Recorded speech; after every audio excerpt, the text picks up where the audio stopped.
პარლამენტის საპროცესო ინსტიტუტის გარდაქმნის შესახებ მსჯელობს. ცვლილებათა პაკეტის მიხედვით იცვლება საპროცესო გარიგებათა მექანიზმი. შეთანხმების დადების პროცესში პროკურორი ვალდებული იქნება გაითვალისწინოს არა მარტო ჩადენილი დანაშაულის სიმძიმე, ქმედებით მართლწინააღმდეგობა და ბრალეულობის ხარისხი, როგორც ეს დღეს მოქმედი კანონმდებლობითაა განსაზღვრული, არამედ ისეთი ფაქტორებიც, როგორიცაა სახელმწიფოს სამართლებრივი პრიორიტეტები, ბრალეულის საზოგადოებრივი საშიშროება, დანაშაულის ხასიათი, ბრალეულობის ხარისხი, ბრალდებულის პიროვნული მახასიათებლები და ნასამართლეობა.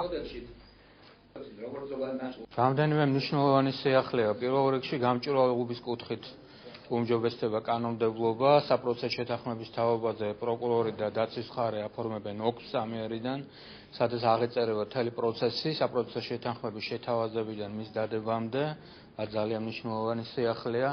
ასევე უქმდება საჯელზე შეთანხმება და რჩება მხოლოდ ბრალზე შეთანხმება, იმიტომ რომ საჯელზე შეთანხმება იყო ინსტიტუტი, როდესაც ბრალდებული მართალი არ აღიარებდა დანაშაულს, მაგრამ მაინც უთანხმდებოდა პროკურორს, რომ მას დაკისრებოდა საჯელი და მის მიმართ გამოსულიყო გამოტყუნებელი განაჩენი.